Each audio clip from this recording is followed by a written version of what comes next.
So, I guess it all started when I was 5, 6, 7, somewhere in that range.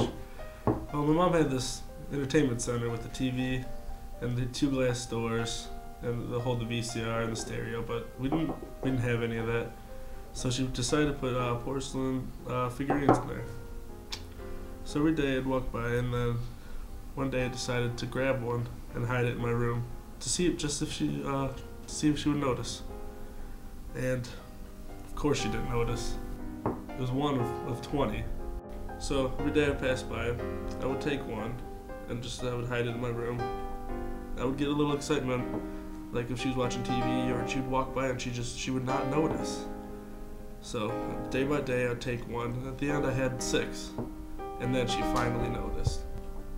She confronted me about it, and of course I lied, but it was sort of ridiculous because we were the only 2 people in the apartment. I got in trouble. I don't even remember what the punishment was, but ever since then I decided that I didn't like getting caught, but I liked knowing that I had something that I shouldn't have. I didn't want to take any more chances taking anything else in the apartment because there's only so many few things to take. So, I just kept taking things until I got old enough to take things from other places. So, yeah, that's how it started for me. I just took things that I knew I shouldn't. All right. Thank you for sharing that with us, John. Thanks, John. Thanks. Okay. So, David, this is your 4th session with us now, and you haven't really spoken yet. Would you like to talk about what got you started in Being a criminal? Danielle, please. There's no need to talk like that. We all know why we're here. So, David, would you like to talk to us about what got you started in taking things? No. Okay. How about something else then? You don't have to talk about your first time taking things. What about the last time? If we tap into something along those lines, we can figure out what compels us to steal. I'd like to talk about my last time. Sean, I'm talking to David here. No, it's a good one. It was really good. Floor is yours, Sean. Well, you guys all know about my deal. We've talked about it. I like to collect things, and the last collection I stole, it was a good one. It was recycling bins. Like most collections, I don't know why I really started collecting.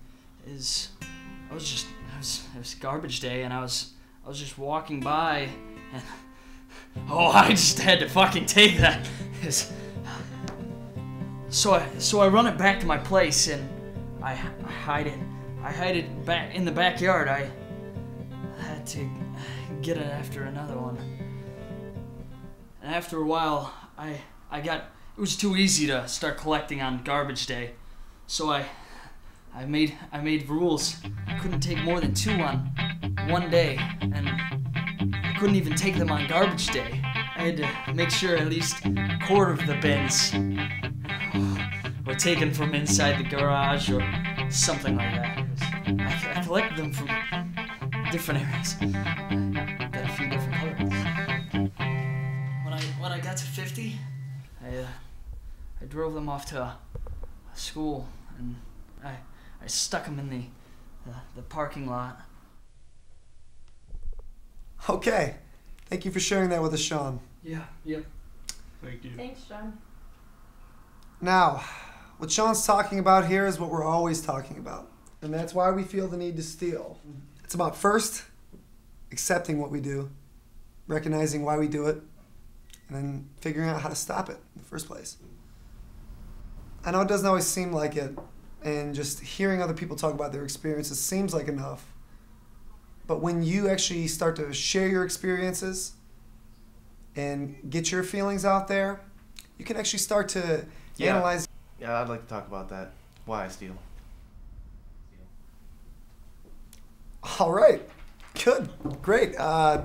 David, please share your story with us.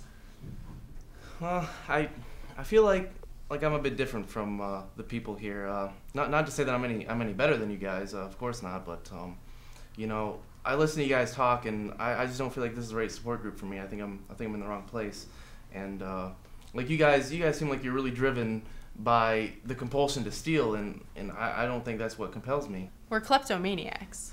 Yeah, I know, and I like to steal things too, but like Sean here, you like to hoard things, well, collect them, but you even said it yourself, baseball cards would be too easy because you can just buy them, and I mean, you like the collecting part of it and everything, but it's the stealing part that really drives you, and you know, we talk about replacements for, you know, finding something besides stealing to help replace the stealing part, but collecting stamps just isn't going to do it for you. You'll go back to stealing eventually. And Okay, David, it's really better to talk about yourself in these sessions.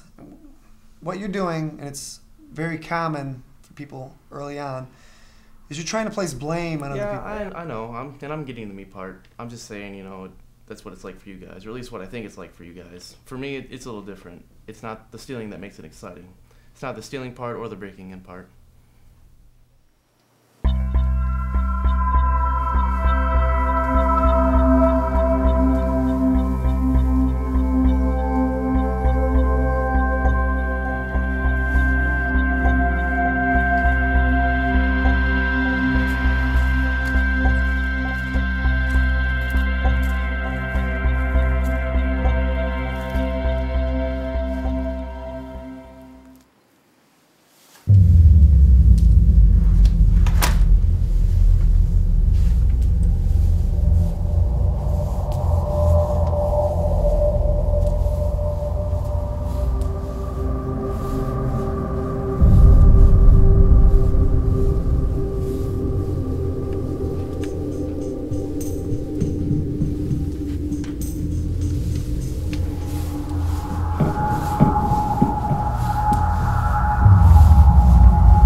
See, what I have to do, the breaking in, the searching, the stealing, it's all part of the process. And the process is necessary.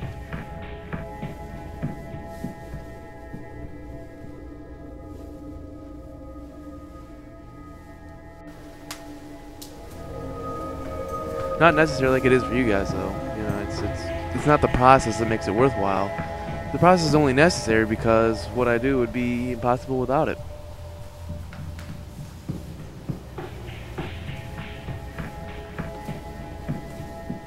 If I could do it without the stealing, God knows I would, but I can't, and that's a simple fact of it.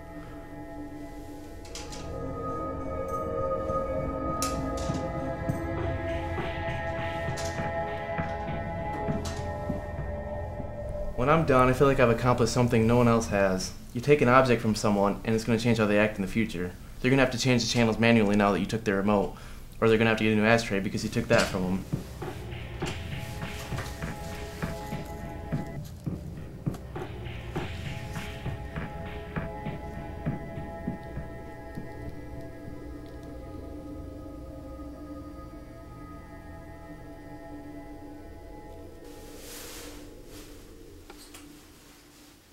But me, I'm not just changing their future, I'm changing their past. Stan said he didn't want to talk about it right then. So we just hate how ate. he can never actually tell me what it is. He just gets pissed off. Got some coffee after that and talked about seeing a movie.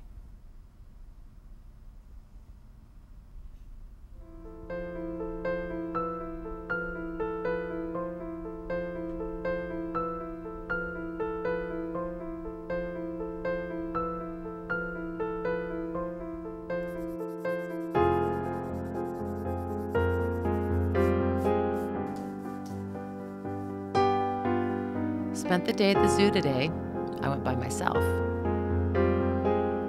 was nice to spend some time alone without having all these different people telling me what to do or think. I got to choose what animals I saw, how long I looked at them.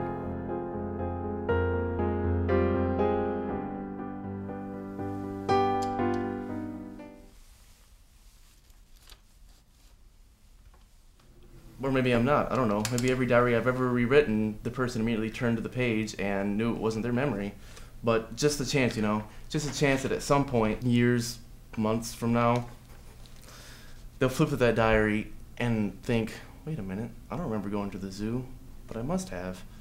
Oh, you know, I think I kind of do remember that now. Yeah, it's good times. Just that chance, you know, just the chance of that happening, you know, the power to change not just what someone is going to do, but change what they've already done.